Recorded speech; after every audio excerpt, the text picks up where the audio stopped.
talk.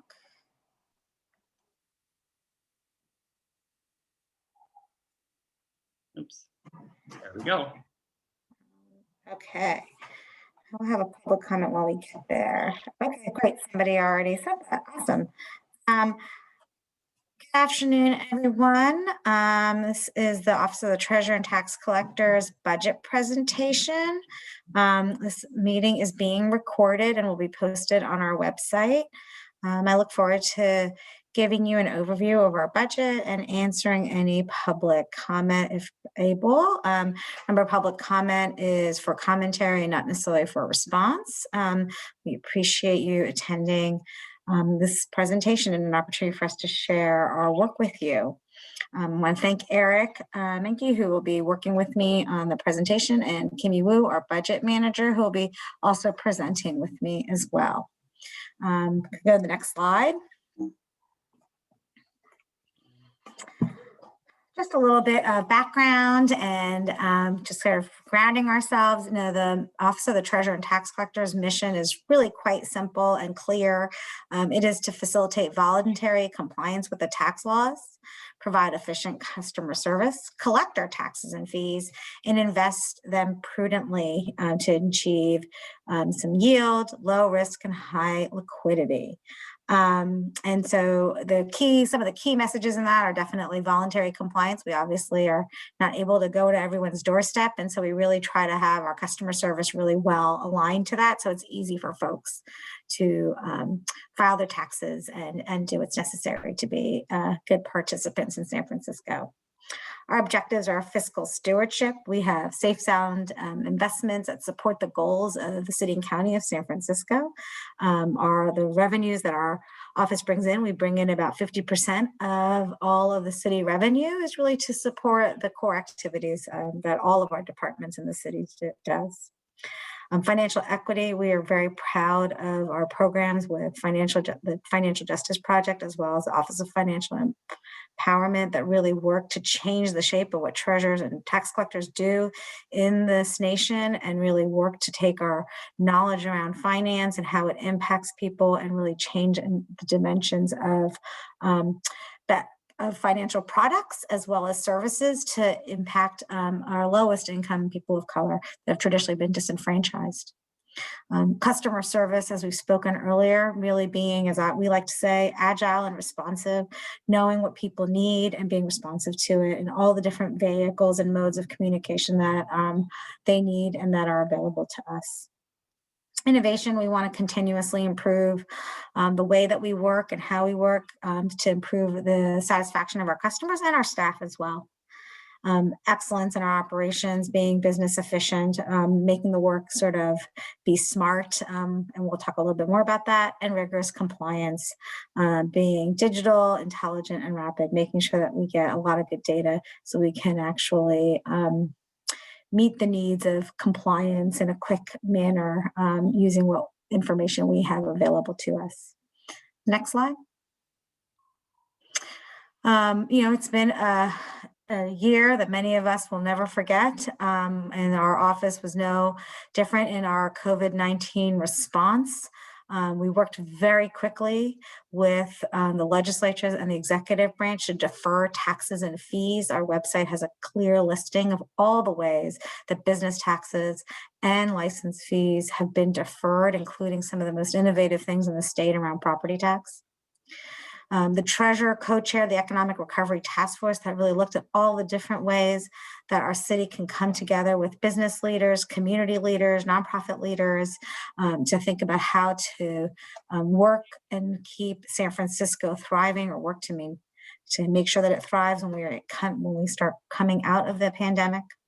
Of course, as many of our other departments, we had a large number of people serve and are continuing to serve as disaster service workers. Financial resources for businesses and workers. Again, lots of modes of communication to make sure that our Office of Financial Empowerment worked actively to get resources to small businesses and to individuals. Our coaching increased significantly to help families and individuals as they go through this financial hardship. We're proud of the fact that we were able to get our staff quickly to telework efficiently and not actually have a drop in service and drop in performance. And similarly, we're exceptionally excited and proud that we were able to continue to keep our high quality customer service to all of the residents of San Francisco. Next slide. In the last year, since we last spoke and did our presentation on the budget, we've had some major accomplishments. We implemented and launched our brand new property tax replacement project. We have a vendor Grant Street group, and we have a new product called the Taxes. It's the first time in recent history we were not operating on our mainframe to collect over $300 billion, excuse me, for our city. So we are very, very excited about that go live. We have, as we said, really stepped up all the kinds of customer service, increased the number of instructional videos that we have, increased our number of digital online communications so that we can really make our filing of taxes and the forms that we have as easy and accessible and in multiple languages. As stated earlier, we shifted very quickly to social distance and contactless taxpayer payments and assistance strategies. We, as San Franciscans, really came together and continued our collection of taxes, even with the deferrals, and people moved to move their payments online. We have an easy online system. We were able to support people via the phone and sort of work with them through specialized appointments. And so, again, really making sure that while we weren't sort of in person, our work with you and individuals was direct as it could be. Our investment in business process redesign, again, like we said, making sure that since we were sort of paperless from the beginning, enabling ourselves to continue to expeditiously move our work through the organization without sort of too many stops and lapse in time. We also released some really groundbreaking reports through our Office of Financial Empowerment around the impact of COVID-19 on low-income residents, including looking at the banking industry and the release of business loans and how it impacted small business and how sort of low-income individuals and small business and people of color businesses were impacted. Next slide, please. In the upcoming future, the budget is going to reflect our commitment to implement the new tax measures that the voters approved. That would be Prop F, that includes a new progressive rate for our gross receipts and decreases our payroll expense tax, or actually sunsets it. We have continued efforts around deferrals of taxes and fees that are due, and also some other, the overpaid executive tax that was also passed and will be implemented. We're continuing to look at more customer service ways to work with people, especially given the item above, and making sure that those new taxes are well understood and people are well able to file those taxes. We are continuing to have contactless payments, as well as changing the products that we have with our banking partners, so that we are able to get payments to individuals quickly, seamlessly, using newer technologies like direct payments into individual bank accounts rather than checks, to again reduce our contactless payment, not just incoming but outgoing. Expanding our smart money coaching and consumer protection work, given the needs that are out there and the climates that are out there. We have seen an increase in smart money coaching in all of the sectors that we are working with, and we're especially proud of the work that we've been able to do with our communities online and the ability to continue to not only keep our work with them, but actually increase our intensity. And finally, really working to look at expanding and continuing our expansion from kindergarten to college accounts. We are upcoming to our first graduating class, which we're very excited about celebrating, and we look forward to continuing that work with all of SFUSD public schools. Next slide, please. I'm going to hand it over to Kimmy Wu, our budget manager, who's going to just give you the high level of our budget. Kimmy. Thank you, Tejal. And good afternoon, everyone. I am Kimmy Wu, the budget manager, and I will be going over in the next 3 slides our budget. This slide here is comparing our budget from fiscal year 1920 to fiscal years 2021 and 21-22. Our staffing is declining, and the general fund support has remained under 24.7 million since fiscal year 1920. The increase in our budget is primarily due to licensing costs for the property tax system. In order to meet the requested reductions, we have deleted vacant positions, shifted staff to work order supportive functions, reduced professional services budget, and reduced services from other departments as well. Next slide.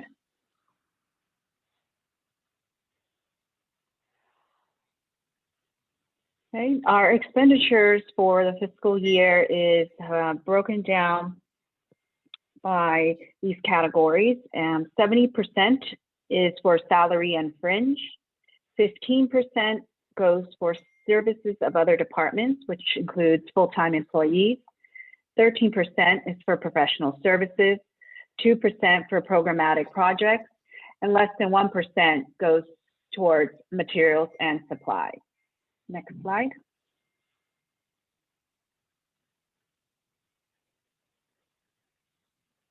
In our budget, the three main categories we have are 80% that support tax collection efforts under general fund, 14% is for treasury and tax work performed for other departments, and 6% is for financial empowerment and justice initiatives. And with that, I will send it back to Tejal to go over our next slide. Great. Thanks.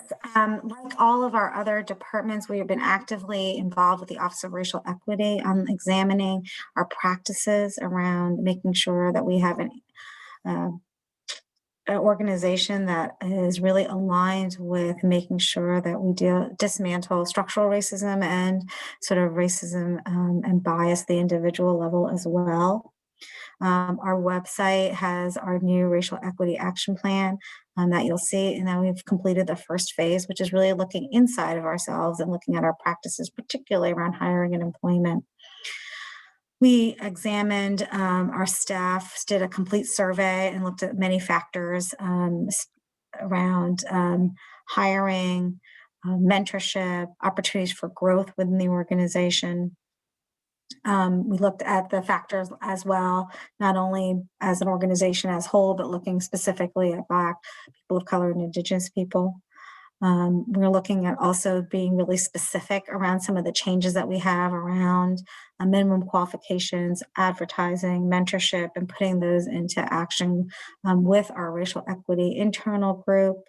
And also sort of beginning, we had prior to the actual citywide initiative been examining our own individual bias and practices, and we will continue to do that in many ways, including sort of interpersonal skills, and as well as sort of hiring practices, as well as looking at the way that we work around one another around sort of promotional activities, as I think I already said.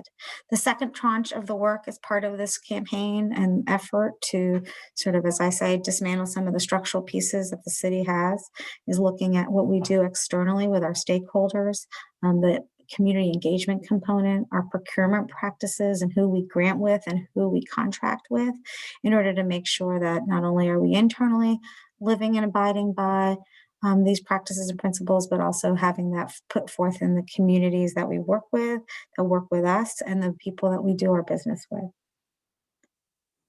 Next slide. So now it's an opportunity for public comment. You can write those in the chat. As I said, this is comment, or you can speak to them. I don't know, Eric. And then, yeah, we look forward to hearing from you. Thank you. Yes, if there's any public comment, you will need to mute yourself, and it'll be 2 minutes of comment, which I'll time, or you're welcome to go to the website listed and provide written public comment via our website. So if there's any public comment, please go ahead and make your comment now.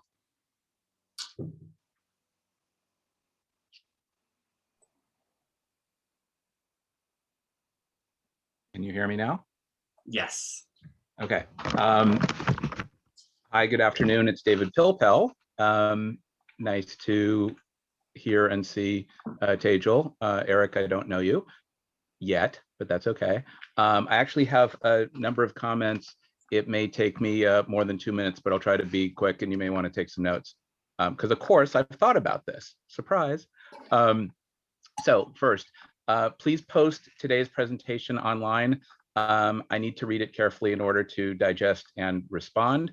I left a voicemail yesterday, I think for David Augustine, because Tejal said she wasn't checking it, asking for today's agenda to be posted as a PDF on the web.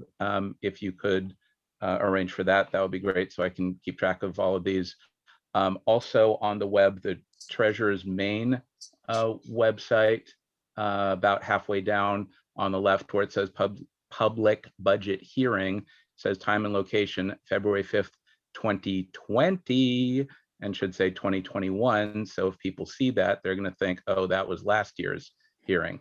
It may be too late to change that now, but anyway.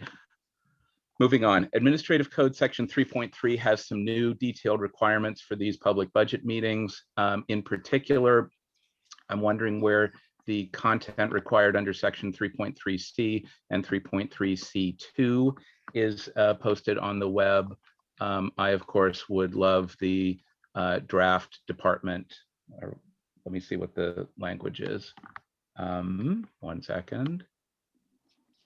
The proposed, where is it? A draft of the agency's proposed budget. Because that, of course, you know, I would read in all of its glorious detail with classification detail and character and object and, okay, never mind. So I'm wondering where that is. How can people without email like me provide written comments on the proposed budget? I would love to know the name, title, and a good phone number to contact the budget staff person in the department. It sounds like it's Kimmy, but I don't have a phone number for her. And welcome, Kimmy, because we have not met yet, I believe. I know that Jose, Tejal, David, and the rest of the gang there are doing amazing regular work and special projects like the Financial Empowerment Project, et cetera, at this difficult time, even with less staff doing more, all of that. And I just want to alert you that the 2 minutes are up at this point. All right. It's up to Tejal. Can I have another minute or two? Yeah, sure. Yeah, go ahead, David. Okay, thank you. And thank you, Eric, for timing. Mm-hmm. I'm wondering how the 7.5% budget reduction will affect the department's ability to deliver critical public services at this time. I also note, and I've mentioned this at COIT meetings and elsewhere, that phone coverage is now inconsistent. I've not looked carefully at TTX, but across the city, I'm wondering if key employees can have, either do have or can have cell phones with forwarding from their desk number and at least have the main number for the office. I think that's still 4478. Have a live person answer during the day, whether they're in the office or remote, whatever, and have people check their voicemail regularly. Remember that not everyone has digital access, good internet service, or uses email, and we should try to meet people where they are, including in Glen Park, I heard earlier. One specific, can your office coordinate with 311, and I think it's Andy over there, to reduce the number of steps in their IVR to get to an agent? I think when they added treasurer tax collectors questions as one of their options, that created another step in their IVR to get to an agent, along with police reports or something. So instead of like 2 steps, one with the language and 2 with whatever, it's like a 3 or 4 step process to actually get to an agent on 311, and maybe they could simplify their phone tree. next, I hope the new property tax system has more consistent fields for the public. It's very frustrating when looking on property or permit records. Some systems you have to type 123 Market Street, others you do 123, then Market, then you have a pull down for the street suffix type, and your system has to relate to the permit tracking system over at planning, which doesn't entirely relate, nor DPW's, and I'm sure yours has to relate to the assessor, and the controller has to have. Anyway, the more that we can simplify and standardize those fields in things like the property tax system, the better. I see heads nodding, many heads not, never mind. And I think Great. that's it for the moment. Great, thanks, David. It's always great to hear from you. Are there any other comments? And then, And thank you, you guys are great. thanks, David. Great, so we'll have some action items for that based on the piece. Just to clarify, the proposed budget has not been posted. We have not submitted we will be posting it closer to the submission date. We do have a commission, so that is one of the core reasons. And then lastly, in terms of contact without email or computer access, we have a direct line with 311. And so we definitely recommend people call 311, and they definitely do get to us immediately. We can call back. Majority of our folks do have an ability to have call forwarding to their numbers. I think I may be the only one. I think David just outed me. I think that's it. If there's no more public comment, and we can share, and I would suggest again 311, and we will be posting the remaining pieces. And thank you again for the corrections. Thanks again, and have a healthy weekend and a healthy year as best as possible for 2021. Thank you. Thank you.